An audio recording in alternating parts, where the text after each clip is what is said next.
Boa noite, irmãos, boa noite, irmãs, boa noite a todos. Que Deus possa abençoar você nesta noite, mediante a exposição da palavra que nós vamos fazer. Irmãos e irmãs, vocês sabem que nós estamos no início da semana onde o mundo ocidental ressalta com veemência o sofrimento, a morte e, por conseguinte, a ressurreição de Jesus. Deste modo, eu penso ser oportuno meditarmos hoje no texto de Mateus, capítulo 27, versos de 11 a 26. Evangelho segundo Mateus, capítulo 27, versos de 11 a 26. Nesse texto, Mateus apresenta-nos algumas coisas que estão relacionadas com o que passou a envolver a Jesus, que por conseguinte conduziu à cruz. Mateus 27, 11 a 26.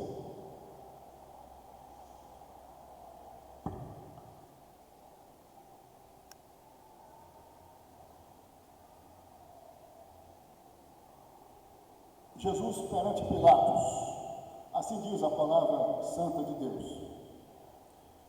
Jesus estava em pé ante o governador, e este o interrogou, dizendo: És tu, rei dos judeus?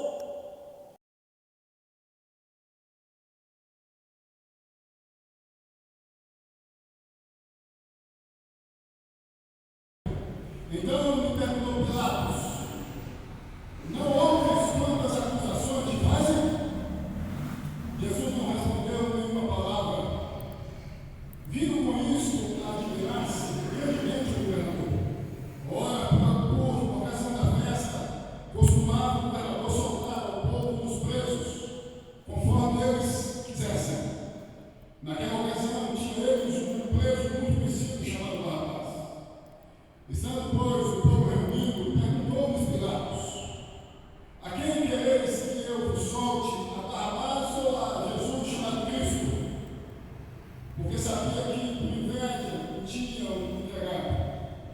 Estando ele no tribunal, sua mulher mandou dizer-lhe: não te envolvas com esse justo, porque hoje, em sonho, muito sofri por seu respeito.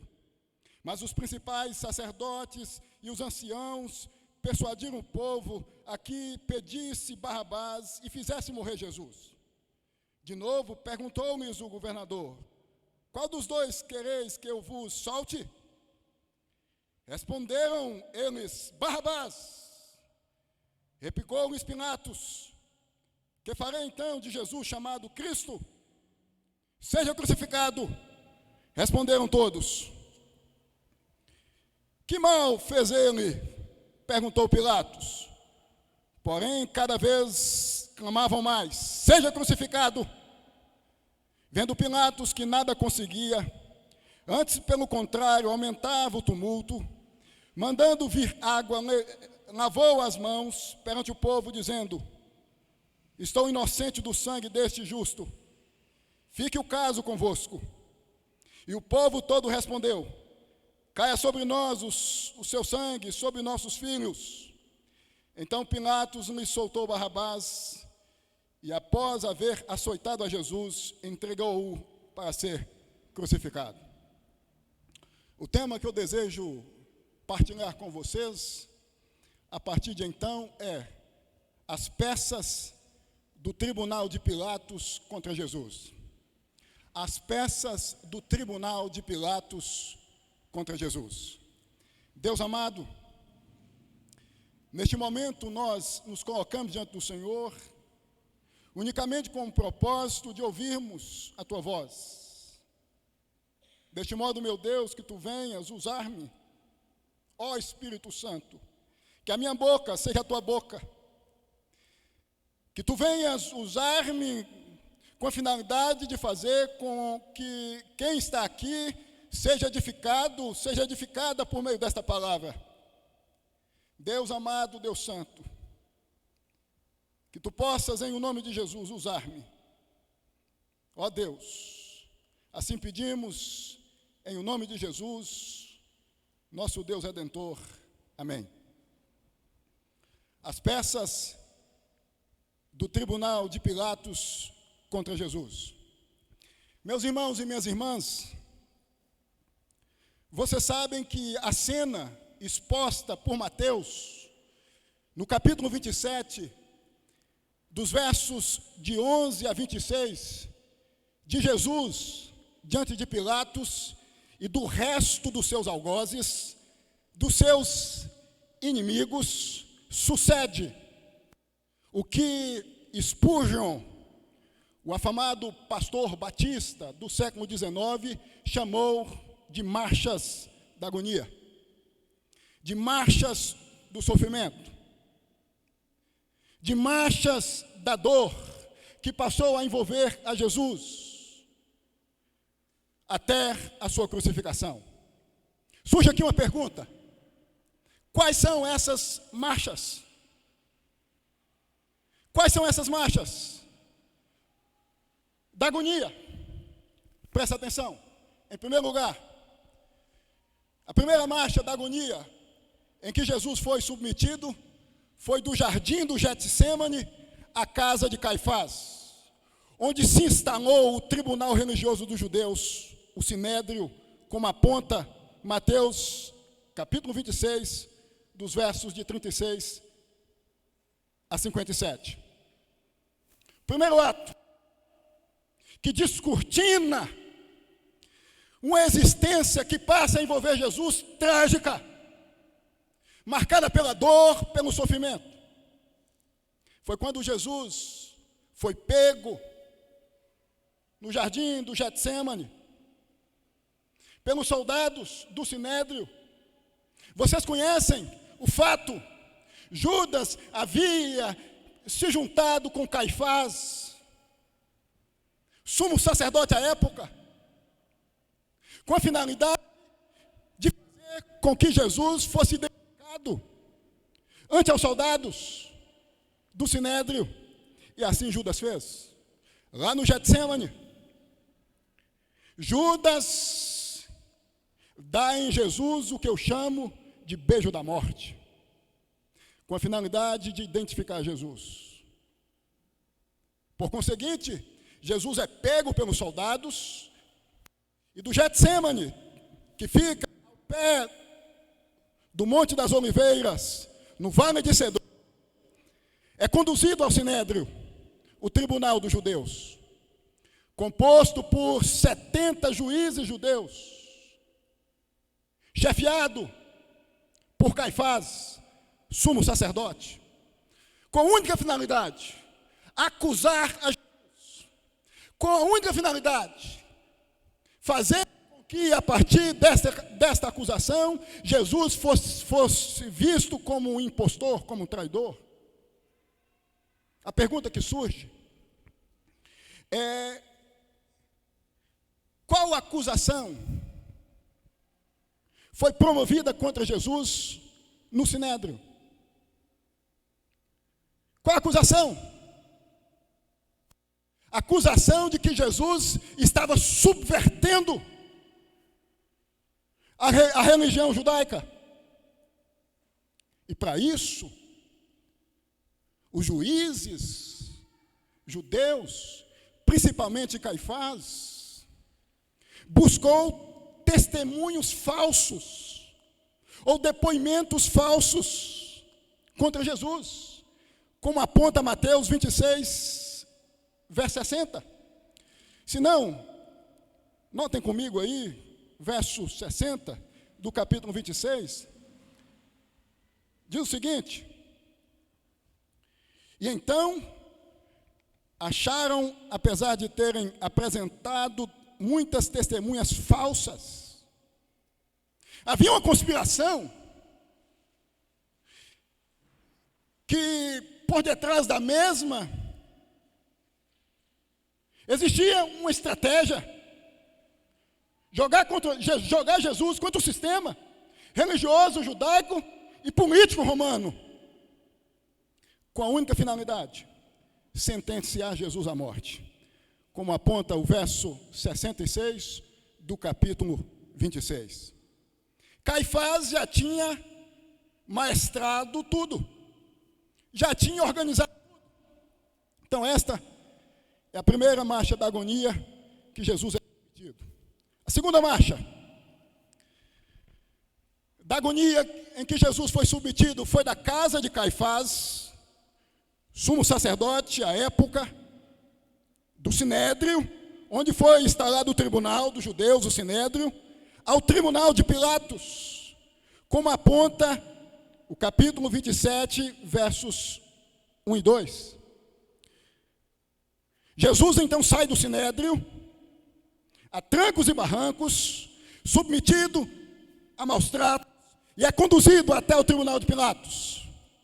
João, em seu evangelho, no capítulo 18, verso 28, vai dizer exatamente que Jesus estava em um tribunal diante de Pilatos.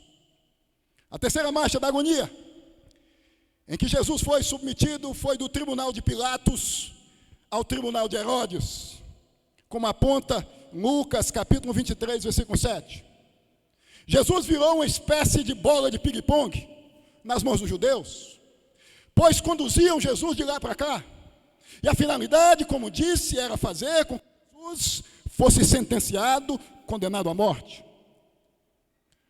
O Herodes, aqui nós precisamos dizer isto, não se trata do Herodes o Grande, o assassino das crianças recém-nascidas, o que promoveu o infanticídio, mas do seu filho Herodes Antipas, assassino de João Batista. Notem que Jesus está nas mãos de um indivíduo que já tinha a experiência de ter lidado com um pai capaz de matar, como fez Herodes o Grande.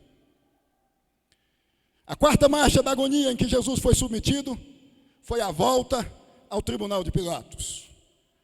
O que eu quero dizer com isto, meus irmãos e minhas irmãs, é que Jesus se tornou objeto de uma conspiração terrível, satânica, demoníaca.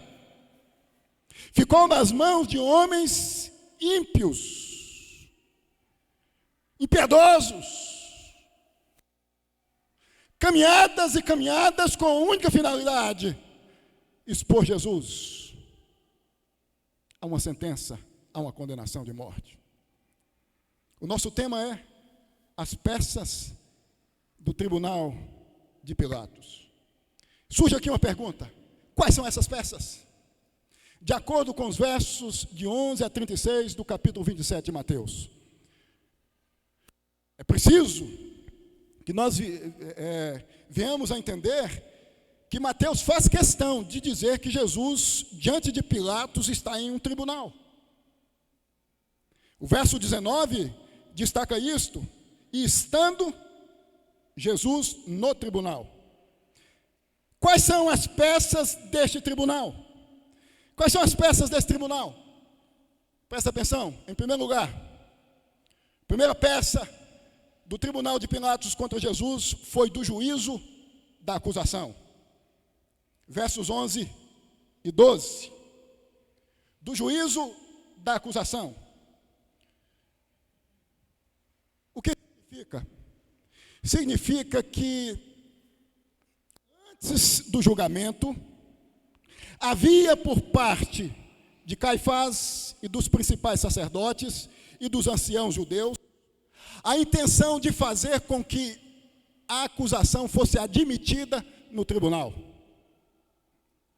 O juiz da acusação, vocês sabem, antecede ao julgamento. Então, a intenção aqui era fazer com que, primeiramente, a acusação fosse aceita, fosse admitida no tribunal de Pilatos. Mas qual a acusação? Qual a acusação? E aqui nós estamos diante do sistema político romano. Pilatos representava isto na Judéia, na condição de governador da Judéia, representante de Tibério César, governador de Roma à época. O segundo governador de Roma, o primeiro foi Otávio Augusto. Qual a acusação? A acusação de que Jesus estava tentando usurpar o trono de César, se intitulando rei dos judeus. Os versos 11 e 12 dizem isto: Jesus estava em pé ante o governador, isto é, Pilatos, e este o interrogou dizendo: és tu o rei dos judeus? Esta foi a acusação. Dizer nas entrelinhas que Jesus estava tentando subverter, ou por que não dizer, tomar o trono de César na Judéia. Isso porque, como disse, Pilatos representava Tibério César na Judéia. Qual o objetivo da acusação? Jogar Jesus contra Roma, contra César, e por conseguinte fazer a acusação admissível. Notem que aqui nós estamos diante de pessoas sagazes.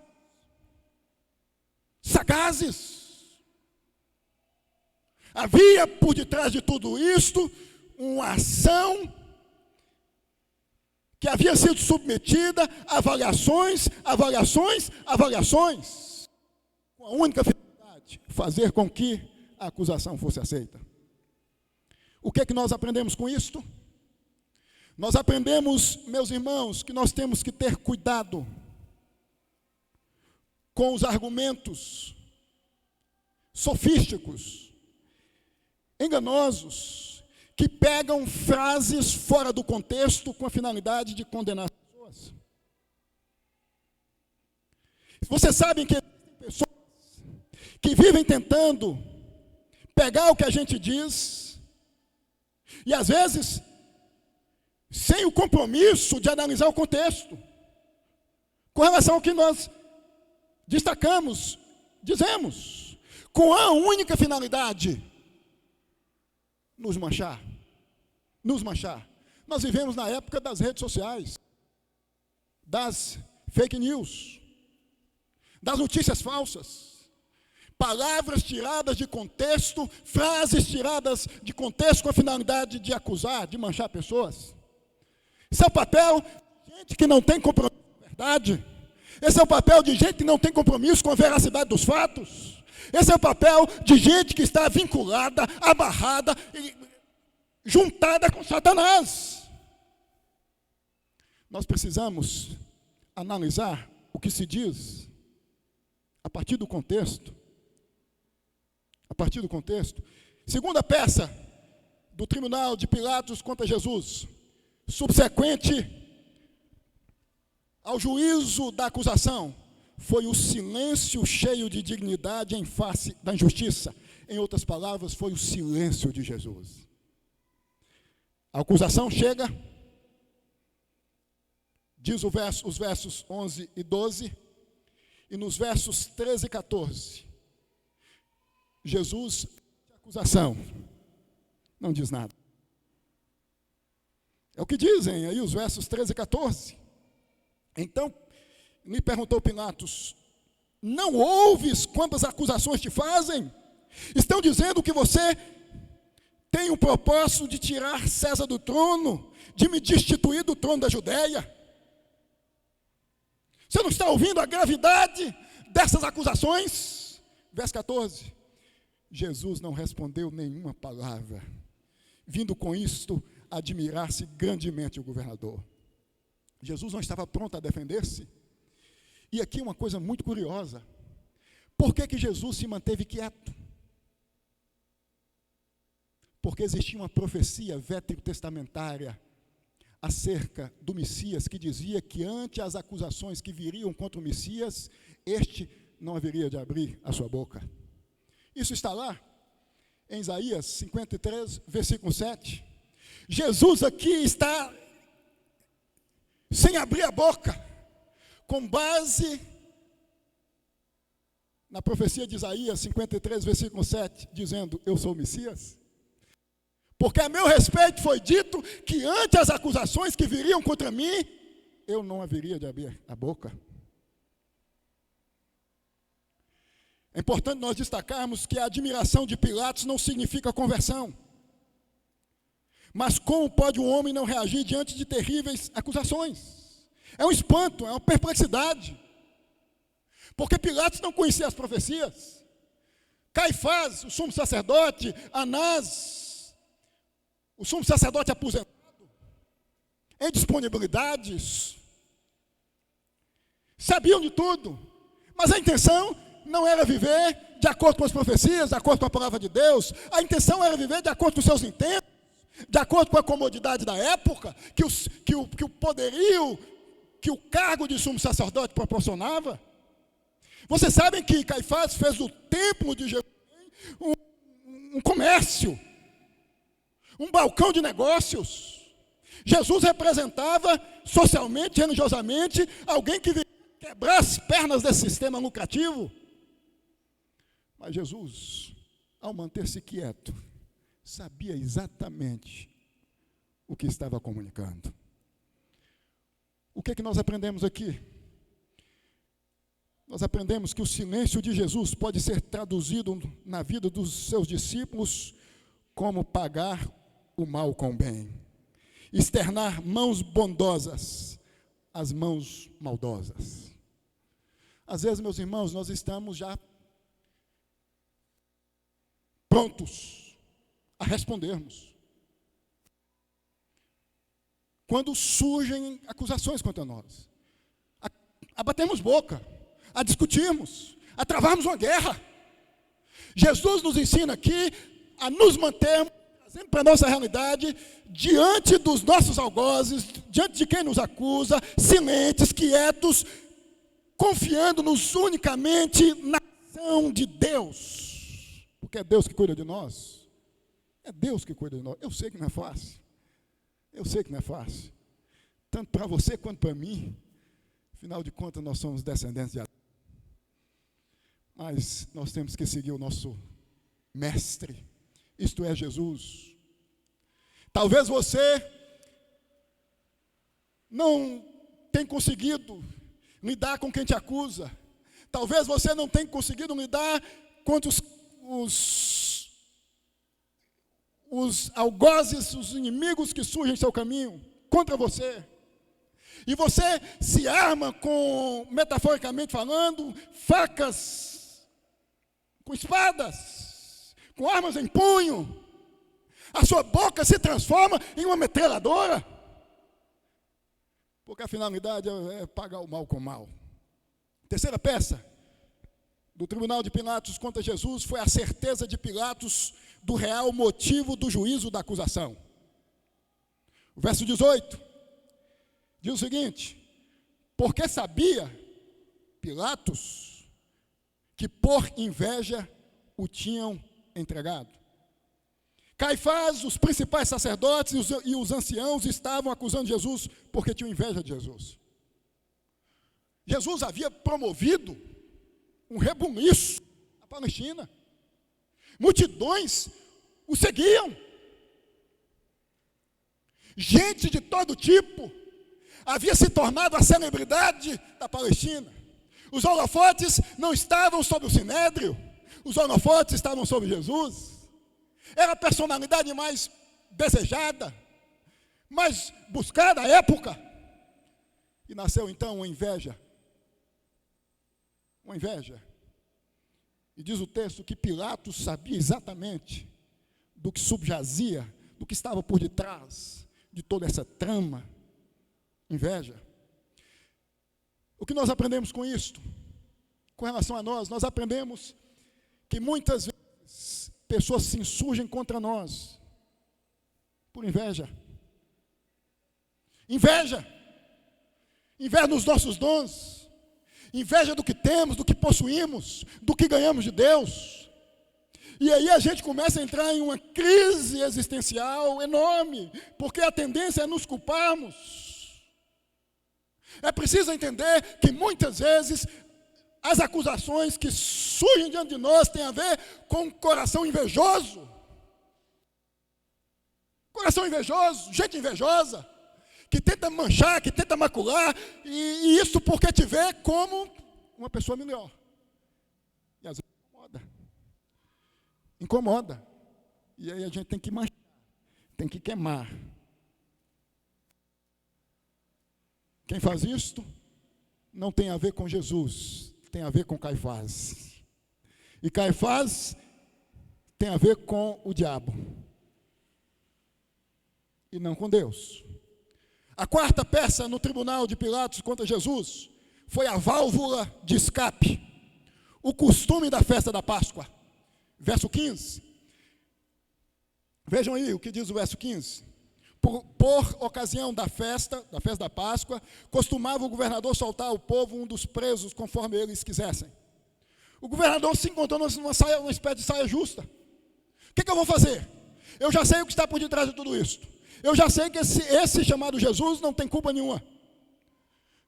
As acusações são infundadas, são injustas. O que eu vou fazer? Surgiu a válvula de escape. A festa da Páscoa, o costume. O costume. Soltar o marginal. Válvula de escape, expressão que designa um modo de escapar de alguma situação turbulenta. Pilatos se viu em uma situação turbulenta, tinha consciência da inocência de Jesus, como aponta os versos 18 e 23, mas se equivocou. O que nós aprendemos com isso?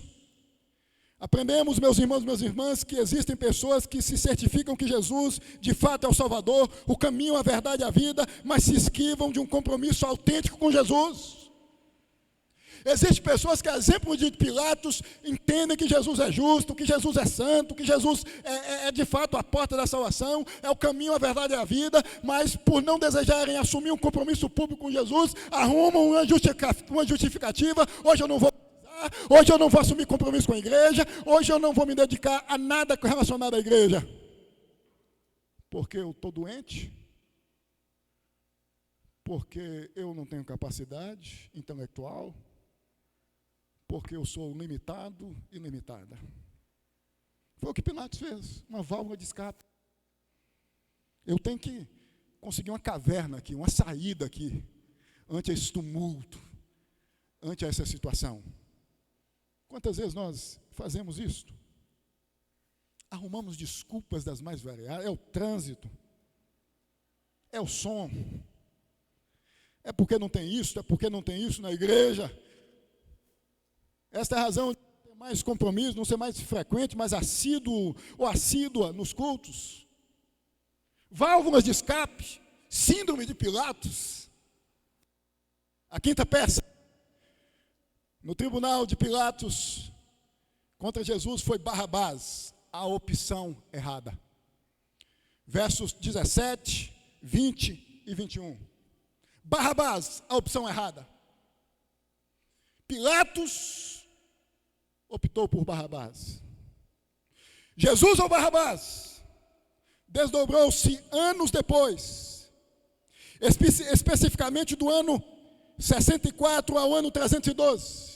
64, como disse domingo passado, foi o ano em que Nero ateou fogo em Roma e acusou os cristãos de terem colocado fogo em Roma, e por causa disso começa uma terrível, brutal perseguição contra os cristãos.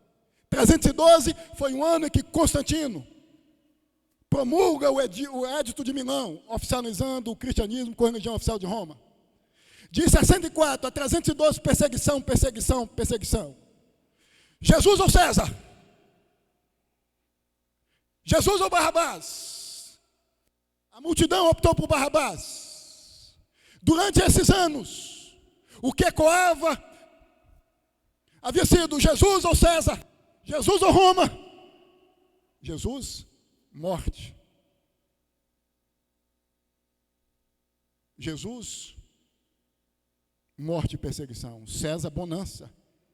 Alguém já disse que durante o ano 64 ao ano 312, depois de Cristo,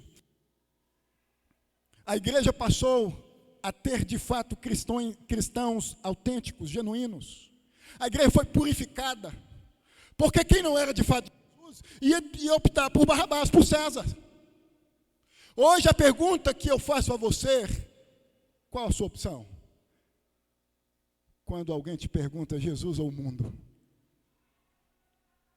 Jesus ou o mundo? Você responde por meio das suas atitudes? O mundo? Opção errada. Opção errada. Opção errada. No ano 67, tanto Pedro quanto Paulo, ambos convidados, nas entrelinhas, a se reconciliarem com Deus, se reconciliarem com Roma. Nero ainda estava no trono de Roma como imperador. Nero morre em 68. Pedro e Paulo, ambos são mortos. Quantos cristãos, sabem, morreram ao ponto de alguém dizer que o sangue dos mártires se tornou a sementeira da igreja? Porque eles haviam entendido que o que importa é servir a Deus e não aos homens. Porque eles haviam entendido que o que importa é ter compromisso com Cristo, com Deus e não com os homens.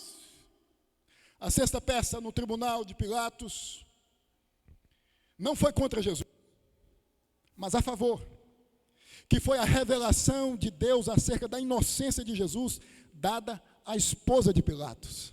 Curioso. Diz o verso 19, que a esposa de Pilatos manda um recado. Nós não podemos afirmar que houve aqui uma regeneração promovida pelo Espírito Santo no coração desta, porque não há menção no Novo Testamento. Mas é certo que Deus agiu. Que Deus agiu. Deus a usou para fazer com que a consciência de Pilatos, assim eu entendo,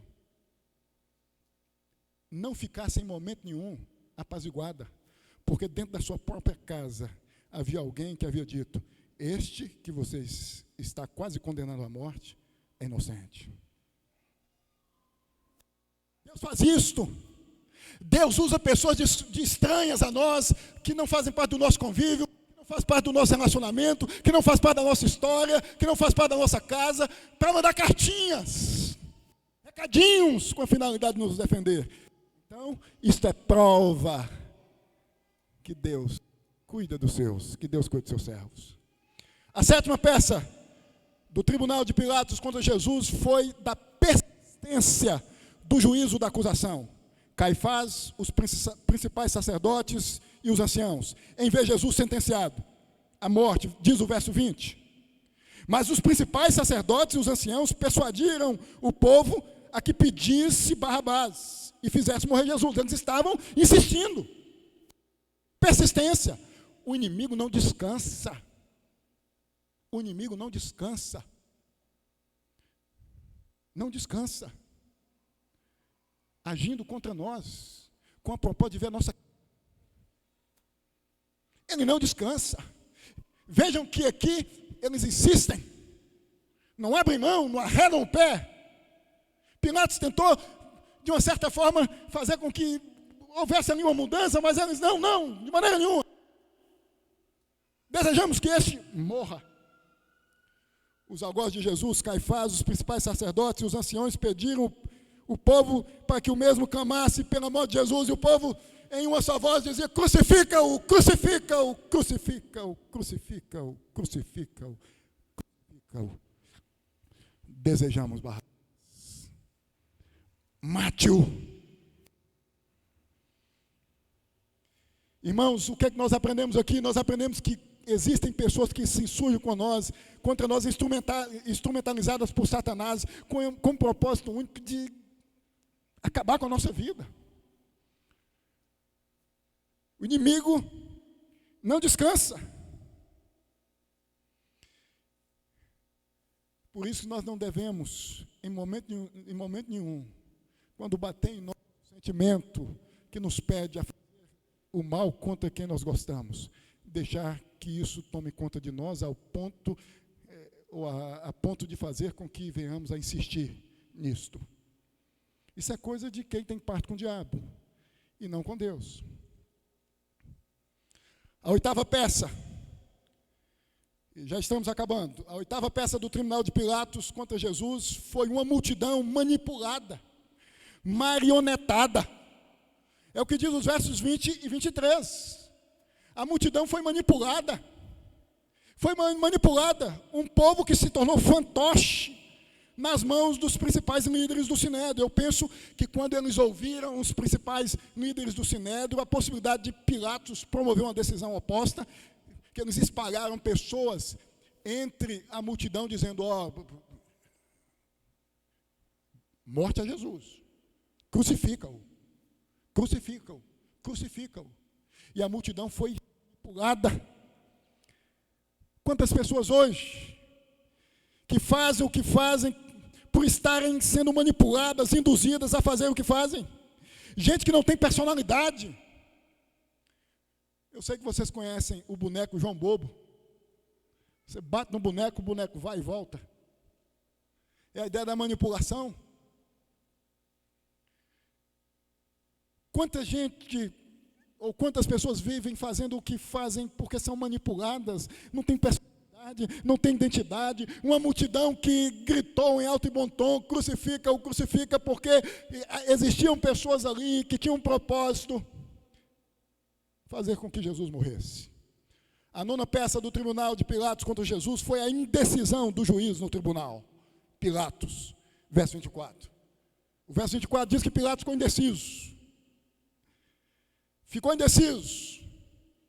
Resolveu, diz o verso 24. Notem comigo, vendo Pilatos que nada conseguia, antes, pelo contrário, aumentava o tumulto, mandando vir água, lavou as mãos perante o povo, dizendo, estou inocente do sangue deste justo, fique o caso convosco. Omitiu.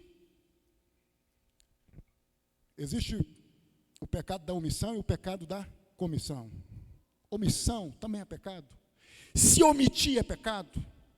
Pilatos talvez não sabia disso. O ato de lavar as mãos simboliza alguém que se omite. Deus exige de cada um de nós posicionamento. A gente precisa se posicionar ante os desafios, ante os dilemas que surgem de nós, fundados na palavra de Deus.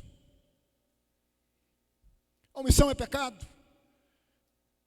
Irmãos e irmãs, vocês sabem que normalmente nós temos a tendência de nos omitir quando nós somos convocados a nos posicionar.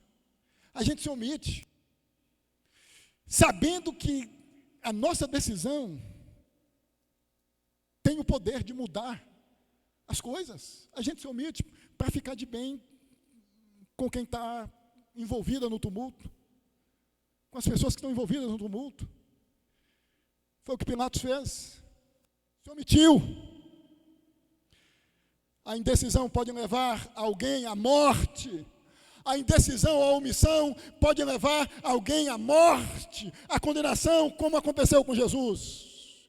A indecisão pode arruinar a vida de alguém. Se você conhece alguém que está sendo acusado, e você conhece a pessoa e sabe a verdade, não se omita. Diga a verdade, apresente os fatos. Não se esquive, não se esconda, não se omita, em nome de Jesus. A 10ª e última peça do tribunal de Pilatos foi o justo Jesus substituindo o injusto Barrabás. O justo substituindo o injusto, versos 25 e 26.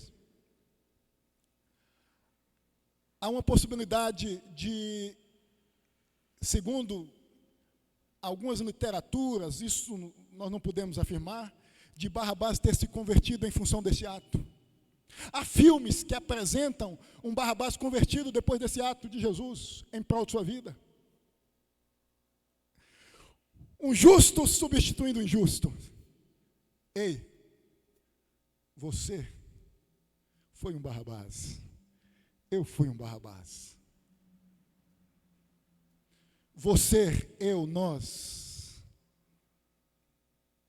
deveríamos estar presos, sendo escravizados pelo pecado, com destino à condenação eterna. Mas o injusto substituiu a mim e a você, Barrabás, quando na cruz se entregou em nosso lugar. Você, espiritualmente falando, estava na mesma condição de condenado, de criminoso, de assassino, de Barrabás. Mas um justo substituiu você na cruz, se colocou na condição de culpado, com a finalidade de salvar você, de resgatar você, de poupar sua vida. Eu concluo essa mensagem dizendo a você, meu irmão, minha irmã, que o tribunal de Pilatos, com todas as suas peças, aconteceu porque Deus havia determinado, como aponta Atos 2, versos 22 e 23, pois havia um propósito, a salvação do pecador. Atos 2, versos 22 e 23 diz que tudo isso não foi fruto do acaso. Deus estava movendo a história, Deus estava movendo, usando as pessoas para que isto acontecesse com o propósito de salvar, de resgatar pessoas, de salvar pessoas. Por que não dizer a mim, a você, a nós? A morte de Jesus não foi um acidente de percurso na história. A morte de Jesus aconteceu porque Deus havia determinado. Porque Deus havia determinado. Isso não significa que todos os envolvidos, ou os que haviam conspirado com Jesus, contra Jesus, não são responsáveis por tudo que fizeram. Isso significa que essas atitudes não pegaram Deus de surpresa. Estava escrito, e Jesus sabia, e Jesus se sujeitou à vontade de Deus. Fica aqui uma pergunta: você se sujeita? Você se sujeita à vontade de Deus? Deus está no controle, Deus está no domínio da história. Nada acontece sem que Deus tenha determinado. Que Deus te abençoe em nome de Jesus.